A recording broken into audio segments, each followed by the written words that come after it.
Assalamualaikum warahmatullahi wabarakatuh. Waalaikumsalam warahmatullahi wabarakatuh. Perkenalkan, nama saya Rory, CGP Angkatan 6 Kabupaten Bangka Selatan. Nah, baiklah, di sini saya bertindak sebagai observer. Di sini yang bertindak sebagai coach ada Bu Melia Novianda, dan yang bertindak selaku kuci adalah Bu Eni Yuniarsi. Assalamualaikum Ibu. Waalaikumsalam. Apa kabarnya hari ini? Alhamdulillah baik Pak. Alhamdulillah. Nah, jadi kegiatan kita pada hari ini akan melakukan kegiatan coaching ya, Bu? Iya betul Pak. Coach ya, coaching ya. Coaching. Kira-kira kompetensi inti yang harus dipersiapkan dalam pelaksanaan ini apakah sudah dipersiapkan, Bu? Iya, alhamdulillah saya sudah mempelajari untuk kompetensi coach itu sendiri Pak. Ada tiga. Yang pertama itu presence, kemudian mendengarkan secara aktif, kemudian terakhir adalah memberikan pertanyaan yang berbobot. Berarti semuanya sudah dipersiapkan ya, Bu ya? Sudah dipahami. Nah, kira-kira apa capaian yang ingin diperoleh dalam proses coaching ini, Bu? Oke, capaiannya untuk proses coaching itu sendiri adalah untuk menggali potensi yang ada pada coaching yang kita coachkan, dan memunculkan ide-ide yang sebetulnya mereka itu memiliki kekuatan memiliki ide-ide tersendiri tetapi belum termunculkan. Sehingga disinilah fungsi dari coaching itu adalah mengangkat ide-ide yang sebelumnya terbenam di dalam pikirannya. Berarti kompetensi apa saja yang harus dilakukan dalam proses ini? Oke, yang tadi yang pertama presence ya Pak. Presence itu hal yang harus dilakukan oleh seorang coach itu adalah menghadirkan diri secara penuh terhadap seorang yang akan kita lakukan coaching, dengan cara menatap matanya, kemudian memperhatikan mimiknya, kemudian merasakan apa yang mereka rasakan. Nah, kemudian yang kedua adalah mendengarkan secara aktif. Maksudnya di sini adalah seorang coach itu tidak banyak berbicara dalam proses coachingnya itu, dia hanya mendengarkan apa yang ingin disampaikan. Kemudian lebih banyak yang berbicara pada saat proses coaching itu adalah seorang coachingnya. Kemudian yang terakhir adalah memberikan pertanyaan yang berbobot. Nah, ini yang paling penting, yaitu dengan memberikan pertanyaan yang berbobot ini kita bisa menggali tadi Pak yang tujuan akhirnya bisa tercapai dengan memberikan pertanyaan berbobot seperti itu. Berarti ada 3 kompetensi ya, Bu ya, yang harus dilakukan. Nah, baiklah, artinya Ibu sudah memahami langkah-langkah maupun kompetensi-kompetensi yang harus dilakukan dalam pelaksanaan ini. Mungkin mudah-mudahan dengan pelaksanaan kegiatan coaching ini bisa memberikan dampak atau solusi tentunya ke arah yang lebih baik bagi kita semua. Silakan Bu dilaksanakan kegiatan coaching ini. Oke, baik, terima kasih.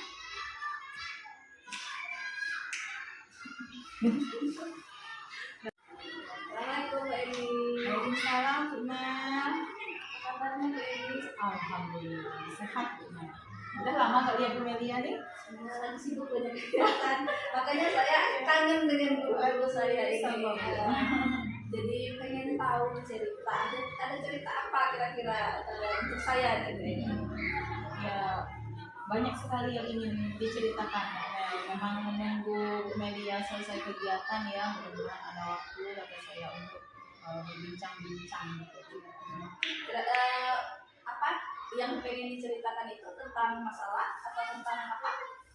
Iya, ada sedikit masalah di kelas mungkin Bu, untuk kontrol kelas aja. Soal di kelas ya. Baiklah. Ini kira-kira setelah kegiatan bincang-bincang kita nih ya, kegiatan bincang-bincang kita, kira-kira apa nih yang pengen Bu Eni dapatkan di akhir dari kegiatan perbincangan kita hari ini? Iya, saya ingin mendapatkan solusi, gitu ya, solusi kemudian jalan keluar. Mungkin Bu Melia akan ada gagasan-gagasan lain. Jadi saya juga mengharapkan, saya punya gagasan Bu, tapi saya pengen dukungan yang lebih gitu dari Ibu sebagai kepala sekolah. Gitu. Oke, baiklah. Jadi Bu Eni punya masalah di dalam kelas, betul begitu? Iya. Kemudian Bu Eni mau mendapatkan solusi. dan juga saran dari saya seperti Iya, itu ya. iya, Sebelum betul. saya bisa memberikan saran, saya pengen tahu nih detailnya apa sih, seperti apa yang Ibu Eni kan Bu Eni katakan sebagai masalah di kelas. Iya. Sebagai guru TK ya Bu, kita tentunya mengharapkan suasana kelas yang kondusif, yang menyenangkan, gitu. Anak-anak dapat belajar dengan perasaan bahagia. Karena emang tujuan kita kan bagi anak-anak setiap harinya kan kita melakukan 4 kegiatan Bu ya. Kita menyediakan 4 kegiatan lain pada anak. Karena anak-anak ini sudah terbiasa dengan kegiatan yang kita lakukan, mungkin mereka sudah enjoy untuk melakukannya, jadi mereka dapat menyelesaikan kegiatan itu dengan waktu yang cepat Bu. Masih banyak sisa waktu ke belakangnya. Nah, setiap anak itu kan berbeda-beda Bu ya, perkembangannya ada yang mereka cepat, ada yang lambat gitu.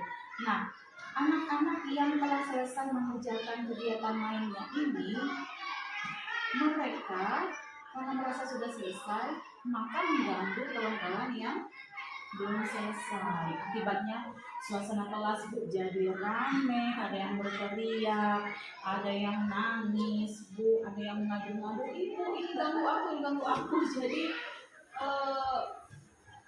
semangat Bu. Jadi menimbulkan gangguan Bising Bu jadinya. Jadi permasalahan tadi adanya kondisi yang tidak kondusif gitu ya, karena karena pengaruh dari anak-anak yang udah selesai kegiatannya sehingga dia mengganggu teman-teman. Kalau Bu Eni inginkan kondisi kelas yang seperti apa yang menurut Bu Eni idealnya? Iya. Jadi keinginan saya ya setelah menyelesaikan kegiatannya, kita kan sudah menerapkan pelajaran diferensiasi gitu ya, dengan 4 kegiatan yang berbeda. Jadi anak-anak itu memilih sendiri kegiatannya sesuai dengan minat mereka gitu kan. Nah, jadi ketika ada waktu yang agak panjang untuk sampai ke waktu istirahat itu, saya hanya mereka ada lain untuk mengalihkan mereka agar tidak mengganggu temannya, mungkin kan seperti itu Bu. Jadi harus ada kegiatan lain. Iya betul. Kalau Bu Eni pikirkan kembali, kira kegiatan apa nih yang cocok diterapkan dengan kondisi kelas itu dan juga usia anak kita ya, usia anak kita TK, kira-kira kegiatan apa ya yang cocok untuk agar anak-anak tersebut terfasilitasi lah kegiatannya. Menurut saya yang harus dilakukan itu adalah menerapkan metode bermain. Kita menerapkan metode bermain yang akan mengakhir kebutuhan mereka. Ketika mereka selesai mengerjakan kegiatannya yang mungkin ada menulis, ada batik, ada mereka dialihkan untuk melakukan sesuatu yang lebih menantang. Jadi saya memikirkan untuk membuat pengaman bukannya. Jadi di sudut kelas itu nanti akan saya siapkan beragam APE ya, alat permainan edukatif, misalnya balok-balok, kemudian plastisin, kemudian juga ada panggung suara boneka, ada biji-biji mungkin yang bahan-bahan alam gitu. Jadi itu kegiatan itu akan berganti setiap harinya. Jadi selain untuk sebagai transisi mereka sebelum istirahat, itu juga sebagai alat untuk memotivasi mereka supaya bersungguh-sungguh dalam melakukan kegiatan inti tadi. Nanti hadiahnya akan bermain di sudut alam tersebut. Jadi satu solusi untuk sebagai Iya. masalah ya. Jadi untuk bisa memastikan hal tersebut, kita Bu Eni dengan kondisi kelas seperti awal tadi, dengan hal yang pengen dicapai, dengan melakukan tadi segitiga segitiga apa tadi? Sudut pengaman. Oh, sudut pengaman. Nah, kira-kira apa yang bisa memastikan bahwa hal tersebut bisa memecahkan masalah Bu Eni tadi? Yang membuat saya merasa itu akan terlaksana Bu ya, karena kodrat anak itu adalah bermain Bu. Iya, kodrat anak itu adalah bermain. Itu sifat lahiriah mereka yang mereka buat lahir. Apapun, benda apapun, dalam keadaan bagaimanapun, apapun, benda apapun, dalam keadaan bagaimanapun, mereka bisa bermain. Anak-anak itu ya, itu yang memastikan. Ya, Bu Eni memahami karakteristik anaknya gitu ya, sampai kodrat anaknya juga sudah paham. Saya yakin dengan pemahaman Bu Eni ini bisa terlaksana dengan baik. Nah, kira-kira Bu Eni udah siap, udah prepare banget yang akan ditawarkan di permasalahan itu. Kira-kira Bu Eni butuh dukungan orang nggak? Atau buku-buku apa yang bisa memastikan bahwa itu bisa berjalan? Ya. Yang pertama tentunya saya membutuhkan dukungan dan support ya dari Ibu sebagai kepala sekolah, kan. Kemudian dana juga ya Bu, karena untuk menyediakan alat-alat peraga edukatif yang bermacam-macam itu kita tentu saja harus membeli alat mainan yang beragam gitu, dan ada juga yang akan kami buat sendiri Bu dari bahan bekas gitu ya, dari bahan daur ulang gitu, lospak Bu itu kita ya istilah kitanya lospak. Kemudian saya juga akan mensosialisasikan ini gitu, dengan kawan-kawan yang di kelas lain agar sama-sama berkolaborasi nih, supaya mereka juga kan punya solusi atau punya gagasan lain gimana nih supaya sudut pengaman kita lebih semangat, lebih ceria gitu. Dan yang terakhir Bu, yang tidak kalah pentingnya ini dari petugas kebersihan. Karena apa? Memang kami di kelas itu biasanya kalau anak-anak habis bermain itu kami mengajak mereka untuk membereskan mainannya sendiri.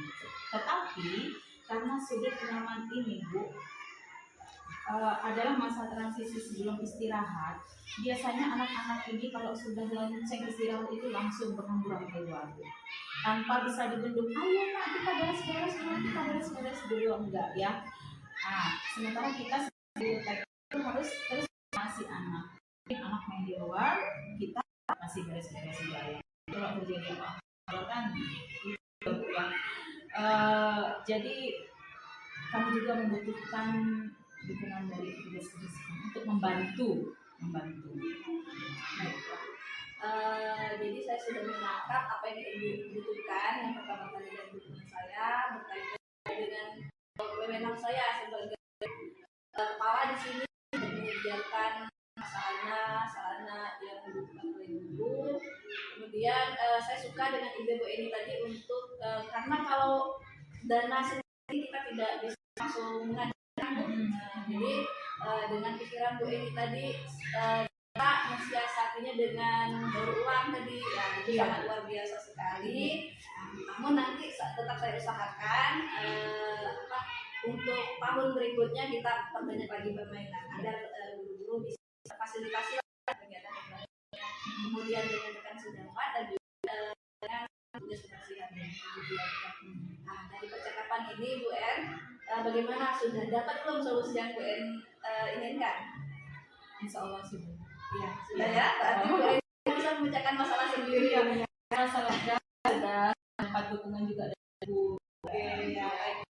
Nah, biar nggak lupa nih Ibu ini simpulkan nih alurnya pembelajaran kita hari ini seperti apa? Ya, untuk mewujudkan suasana kelas yang nyaman, terarah, kondusif, menyenangkan, bahagia, gitu ya, tentu saja kita sebagai guru itu harus punya solusi-solusi. Kita dibentuk untuk berpikir keras, tidak hanya mengikuti kata biasa lagi, tidak seperti itu gitu ya. Jadi di latar belakangi oleh suasana kelas yang setiap harinya lalu bising gitu. Ada saja pertengkaran antara anak, namanya juga anak-anak ya. Jadi saya memikirkan bagaimana sih agar anak-anak ini setelah mereka melakukan kegiatan ini mereka tetap kelas itu dapat tetap kondusif, tidak saling mengganggu, dan hal itu pun dapat motivasi anak untuk mengerjakan tugasnya.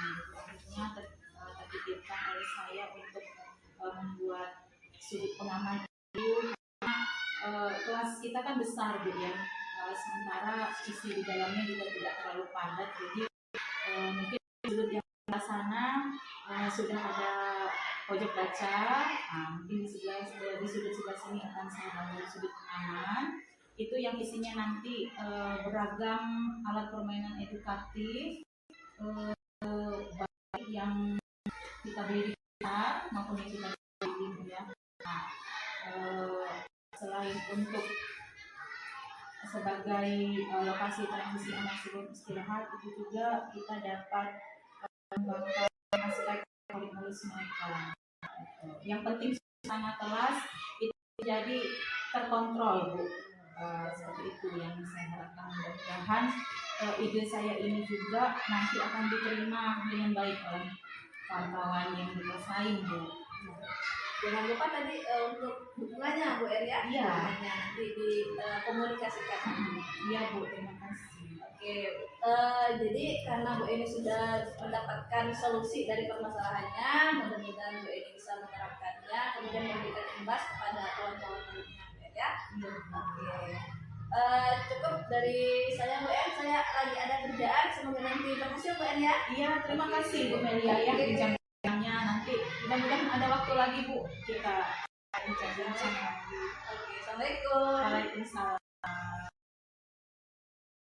Demikianlah kegiatan praktek coaching kita pada hari ini sudah terlaksana, alhamdulillah berjalan lancar sesuai dengan harapan kita. Yang mana di sini Bu Melia Nurprianda selaku coach dan Bu Eni Yuniarsi selaku coaching. Bagaimana menurut Bu Melia, apakah kriteria ataupun kompetensi yang akan dicapai itu sudah terakomodir dalam kegiatan praktek ini? Silakan dijelaskan Bu. Baiklah, terima kasih Pak Roli atas kesempatannya. Jadi kegiatan praktek coaching yang saya lakukan dengan Bu Eni, saya merefleksikan diri, alhamdulillah ketiganya sudah terlaksana Pak. Dari mulai proses saya menghadirkan penuh diri saya di sini untuk mendengarkan keluh kesah dari Ibu Eni sebagai seorang coach, kemudian mendengarkan secara aktif. Iya. Nah, kemudian terakhir adalah mengajukan pertanyaan yang menimbulkan potensi yang tertanam di dalam diri Bu Eni. Nah, namun dari kegiatan itu ada satu hal yang saya rasa saya harus meningkatkannya, yaitu di bagian kompetensi mendengarkan secara baik Pak ya. Mendengarkan secara aktif, karena saya sudah berusaha tadi mendengarkan secara aktif apa yang Bu Eni katakan, tetapi ada ketidaksabaran dari saya. Saya merasa ketika Bu Eni masih berbicara, saya sudah sedikit memotong tadi. Nah, seharusnya seorang coach itu harus memastikan terlebih dahulu coachingnya itu sudah selesai atau belum, dan melihat mendengarkan secara penuh setelah selesai baru diberikan tanggapan seperti itu. Nah, tetapi hal yang saya lakukan tadi tidak serta-merta membuat percakapan tadi tidak berhasil, karena muncul alhamdulillah apa yang menjadi tujuan dari percakapan ini termunculkan. Bu Eni sudah mengeluarkan ide-ide yang akan beliau selesaikan seperti itu. Ya, itu jadi Bu ya. Ya, seperti yang saya amati juga tadi, luar biasa menurut saya, yang mana kegiatan coaching ini itu terlaksana dengan baik. Tentunya ada keterbukaan ya antara coaching dengan coach. Kalian terlihat lepas sekali, seperti tidak ada yang menggambarkan antara atasan dengan bawahan seperti itu. Mungkin dalam refleksi ini memang saya perhatikan tadi sudah memenuhi kriteria ya Bu ya. Cuman mungkin ada perbaikan-perbaikan seperti yang disampaikan oleh Bu Melia.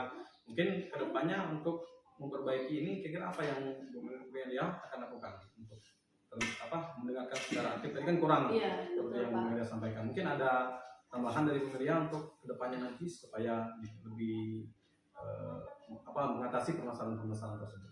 Kalau karena tadi saya kesannya tidak mendengarkan secara aktif itu ya. karena kesabaran Oh, gitu ya. gitu. Jadi saya harus mengelola diri saya, emosional manajemen saya diri ya. ya ditingkatkan kembali. Mungkin dari Bu Eni selaku Koci ada yang ingin disampaikan lagi? Tidak ada. Ya, terima kasih Bu Melia, Bu Eni selaku Kus dan Koci. Pada kegiatan ini, alhamdulillah kita telah melaksanakan kegiatan coaching pada hari ini. Saya selaku observer, mohon maaf jika ada kata-kata yang kurang berkenan. Semoga apa yang kita lakukan pada hari ini tentunya bermanfaat bagi kita semua, membawa suatu perubahan yang lebih baik ke depannya nanti bagi pendidikan untuk khususnya di Kecamatan Karangsedai. Mungkin itu saja yang dapat kita lakukan untuk menutup kegiatan ini. Assalamualaikum warahmatullahi wabarakatuh. Waalaikumsalam warahmatullahi wabarakatuh.